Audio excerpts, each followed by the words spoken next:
How's it going, everybody? This is Ray with the Houston Film Fanatics, Sunny 99.1. And if you haven't gone on vacation yet, well, the Hobby Center is bringing the islands right here to Houston. And by that, I mean Once on This Island has officially opened here at the Hobby Center. And we have Cassondra James here. She is a very, very talented member of the show. Thank you so much for talking with us today. I am so honored to be here. I am so happy to be talking with you. Well, for people that may not be familiar with the show, can you tell us a little bit about the show and your role in it? Sure.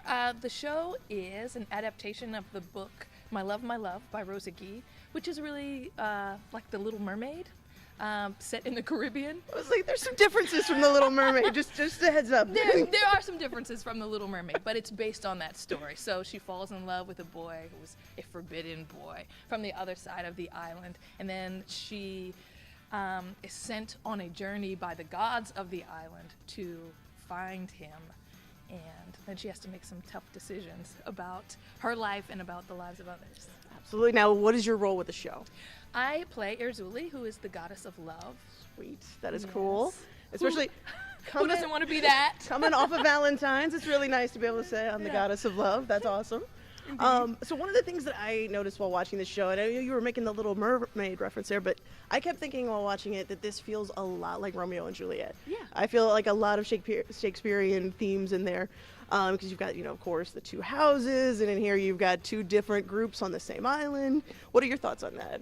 Yeah, absolutely. I think the show is a lot like Romeo and Juliet in that way.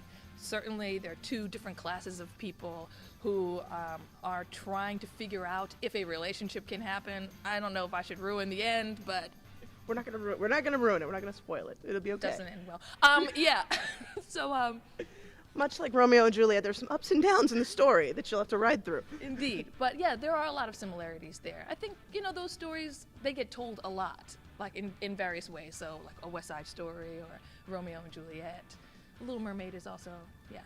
She's in there. She's in there. She's in there. I really want the Little Mermaid to be in there. I need to watch it again and envision that while we're watching it. I think that would be fun.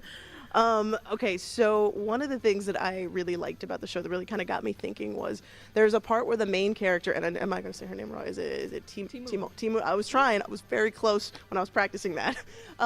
Where she's asking kind of like, why was she saved?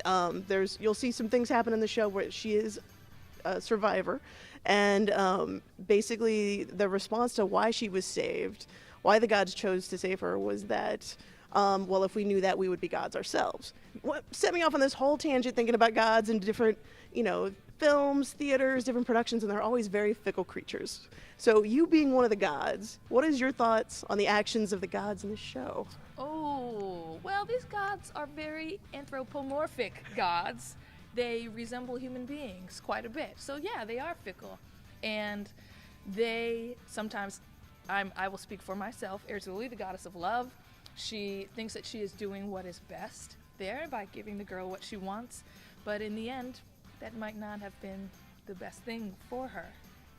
Maybe not, but it's a very cool twist in the way things play out. Again, I don't want to ruin anything. You've got to see it for yourself. One of the other things I really thought was super cool about the show was the sets, the beautiful costumes. It just flows so well with the music. It's got an awesome Caribbean vibe to everything. What can you tell our viewers about the set design and the costumes in this show? So the designers did a lot of research in Haiti when they were thinking about bringing the show to Broadway, and obviously when they were thinking about the tour as well. So a lot of the elements that you see on the stage are directly the result of the research that they did in Haiti. After obviously all of the storms and whatnot there, so you'll see a lot of that reflected in a really beautiful way. I think it really honors the people of Haiti. I absolutely see that. One of the things that I was thinking about too, okay, so sand is obviously all over the place. And it's in everything. That's what I was like, you guys have to be carrying sand all over the country with this show. I shake it out of my shoes after every show. Yeah, it's bad. It's like sand is basically, if you're not around it all the time, it's basically like the natural glitter, because it gets everywhere. It really is. One of the things too that I really liked about the show was, of course, like I said, the soundtrack.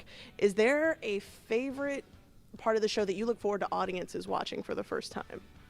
Ooh. Well, I will say the shadow play is my favorite.